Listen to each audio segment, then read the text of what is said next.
dan mencapai sekitar 300 T.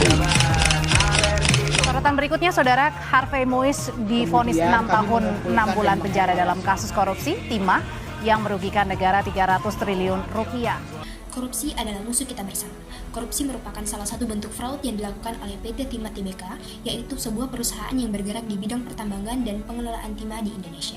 Perusahaan ini merupakan badan usaha milik negara BUMN yang sahamnya tercatat di Bursa Efek Indonesia sejak tahun 1995. PT Timah memiliki kegiatan usaha utama meliputi penambangan timah, pengelolaan, serta pemasaran. Indonesia adalah eksportir timah terbesar di dunia, yang dimana hal ini menjadikan PT Timah sebagai entitas strategis bagi pendapatan negara dan tata kelola sumber daya alam. PT Timah merupakan anak perusahaan dari holding pertambangan BUMN yang menyumbang lebih dari 90% produksi timah nasional.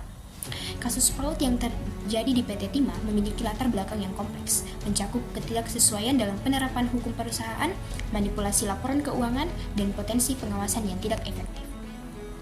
Korupsi di PT Timah juga terkait dengan kurangnya implementasi ketentuan hukum perusahaan seperti Undang-Undang Perseroan Terbatas dan Undang-Undang BUMN. PT Timah diduga melakukan manipulasi laporan keuangan, termasuk laporan keuangan fiktif, untuk menutupi kinerja keuangan yang buruk. Perusahaan mengalami kerugian besar, revisi laporan keuangan dan utang jangka pendek yang besar, yang memberikan tekanan untuk melakukan tindakan yang tidak etis.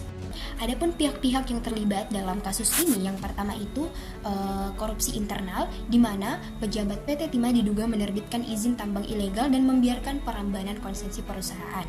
Yang kedua adalah keterlibatan politik, di mana pejabat lokal di Bangka Belitung menerima suap untuk melindungi penambangan ilegal dan memalsukan dokumen. Salah satunya itu adalah mantan anggota DPRD dan gubernur setempat juga itu ikut terlibat.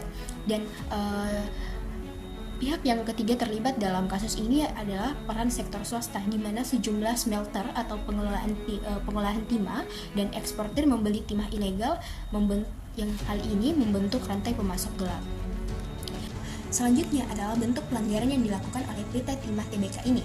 Yang pertama itu ada penambangan ilegal, di mana pada April 2025 tercatat ada 175 kasus tambang ilegal di daratan Bangka Belitung, 890 kasus di Laut Bangka, dan ada 110 kasus di daratan Belitung.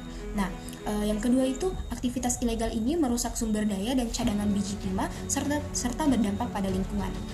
Pelanggaran yang kedua yaitu korupsi tata niaga timah, di mana kasus korupsi tata niaga timah periode 2016 hingga 2022 melibatkan berbagai pihak, termasuk Harvey Moise yang divonis 20 tahun penjara dan diwajibkan membayar uang pengganti.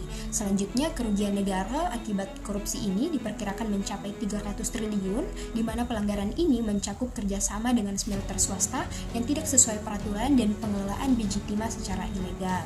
Nah, dari kasus korupsi ini juga melibatkan manipulasi laporan keuangan dan tindakan yang merugikan stakeholder.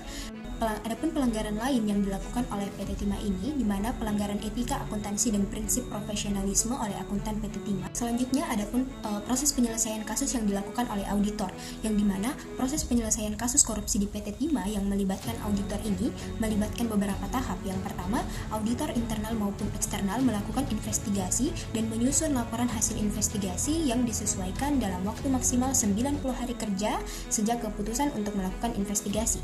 Yang kedua, hasil investigasi ini digunakan sebagai dasar untuk menentukan tindakan selanjutnya, seperti pengarsipan jika dugaan pelanggaran tidak terbukti, atau investigasi lebih lanjut jika dugaan pelanggaran itu terbukti. Dan tahap yang ketiga itu, jika pelanggaran terbukti, tindakan yang sesuai dengan ketentuan hukum akan diterapkan. Nah, auditor dalam hal ini, dalam kasus ini yaitu BPKP, melakukan audit dan menemukan kerugian negara akibat pengelolaan timah yang mencapai 300 triliun. Laporan audit ini kemudian menjadi dasar bagi Kejaksaan Agung untuk menjerat dan menjatuhkan kasus ke pengadilan. Adapun dampak dari kasus ini ada dua hal. Yang pertama, dampak terhadap kerusakan ekologis, yaitu penambangan liar yang menyebabkan deforestasi, erosi pesisir, dan pencemaran air, serta merusak ekosistem laut dan mata pencaharian nelayan. Dampak yang kedua itu berdampak pada konflik sosial, di mana masyarakat adat dan penambang tradisional tergusur atau dieksploitasi yang memicu ketegangan sosial. Kasus ini akhirnya mendorong pemerintah untuk merevisi sistem pengawasan pertambangan, termasuk pelacakan digital produksi timah dan pemberantasan penyelundupan. Nah, jadi teman-teman, setiap langkah kecil untuk melawan korupsi adalah langkah besar untuk dunia yang lebih adil. Sekian penjelasan dari saya Rini Bella Vista dengan NIM 230901500043 dari program studi akuntansi S1. Sekian, wassalamualaikum warahmatullahi wabarakatuh.